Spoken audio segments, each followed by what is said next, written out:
This channel does not promote any violent, harmful, or illegal activities. All content provided by this channel is meant for an educational purpose only. এটাই তো মমতা বন্দ্যোপাধ্যায় বলেছিলেন যে 294টা আসনে আমিই প্রার্থী।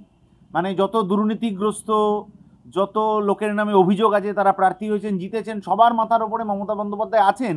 এটা তো বামপন্থীরা বহুদিন ধরে বলছেন, সাধারণ মানুষও বলছেন যে দুর্নীতিতন্ত্রটা তৈরি হয়েছে। কয়লা, গরু, বালি, বাড়ির টিনের চাল, আমফানের ত্রিপল, হাতির দাঁত, যত রকম দুর্নীতি হয়েছে প্রতিটার সাথে যে মুখ্যমন্ত্রীর যোগ আছে, ববি হাকিমের কথার মধ্যেই তার প্রমাণ যে সবার মাথার ওপর উনি আছেন। মন্ত্রিসভায় এখন চাইলে তো পিসি সরকারকেও আনা যায়, সেটা ব্যাপার কিছু না। কেন আনতে পারছেন না সেটা ওদের দলের আভ্যন্তরীণ মারামারি, 75-25-এর বখরা কিনা আমি বলতে যাব না।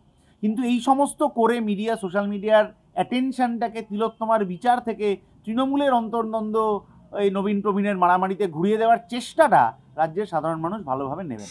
গণ আন্দোলনের চাপটা এইরকমই যে তৃণমূল নেতাদের মুখ দিয়েও তারা বলতে বাধ্য হচ্ছেন যে স্বরাষ্ট্রমন্ত্রীর পদত্যাগ করা উচিত। তাহলে বোঝা যাচ্ছে যে সাধারণ মানুষের আন্দোলন এই পর্যায়ে পৌঁছেছে বলেই আজকে এই অবস্থা। ফলে এই দুর্নীতির বিরুদ্ধে সাধারণ মানুষের আন্দোলন এই জায়গায় গেলে ওই নেতারাই চোরেদের বিরুদ্ধে গলা তুলবেন এবং তুলতে তুলতে নিজেরাও তার সাথে সাথে কয়েকজন জেলে যাবেন। বাংলাদেশের অনুপ্রবেশ আর বিহারের অনুপ্রবেশ দুটো তো এক ব্যাপার নয়। বাংলাদেশের অনুপ্রবেশ হলে সেটা কিভাবে তারা বাংলাদেশ থেকে এইখানে এসছেন তার তথ্য প্রমাণ সেটা দাখিল করতে হবে যে ওরা বাংলাদেশ থেকেই এসছে। কলোনি চত্বর 70-এর দশক থেকেই ওপার বাংলা থেকে আসা মানুষের বাস 2-3 প্রজন্ম হয়ে গেছে। এখন হঠাৎ করে যদি সেটা নতুন করে তৈরি করা হয় তাহলে বুঝতে হবে বিজেপির জন্য প্লেটে সাজিয়ে মিষ্টি তৃণমূল দেওয়ার চেষ্টা করছে। কারণ ওই এপার বাংলা ওপার বাংলা, এই দেশ ওই দেশ, এনআরসি, সিএ, এইসব ভাগাভাগির চেষ্টা। পূর্ব কলকাতার জলাভূমি আন্তর্জাতিক ক্ষেত্রে পরিবেশ রক্ষার জন্য একটা জায়গা ছিল, রামসার সাইট বলে যেটাকে বলা হতো।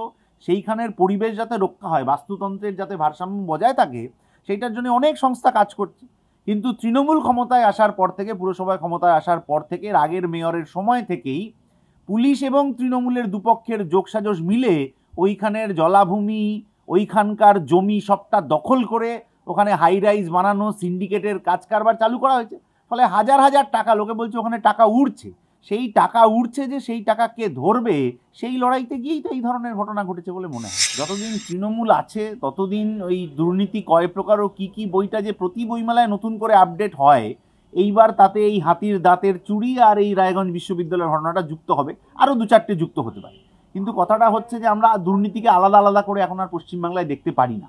স্কুলে নিয়োগ, কলেজে নিয়োগ, টেটে নিয়োগ, দমকলে নিয়োগ, পুরসভায় নিয়োগ থেকে আরম্ভ করে সমস্ত ক্ষেত্রে তৃণমূল একটাই জিনিস জানে, ফেলো করি মাকতে।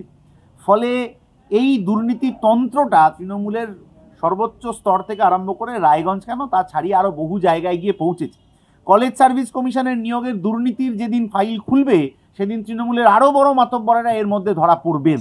এই যা টাকা পয়সার লেনদেন পশ্চিমবাংলায় এখন যা হয় অবৈধভাবে, এতে প্রত্যক্ষ পরোক্ষভাবে তৃণমূলের যোগ আছে, এটা সাধারণ মানুষও জানে। ফলে এখন মন্ত্রীকে বলছেন কাজটা অবশ্যই বন্ধ হওয়া উচিত, এই বেআইনি কাজটা, কিন্তু 3 মাস বাদে ফলো আপে গিয়ে যেন দেখা না যায় যে ওটা আবার শুরু হয়ে গেছে।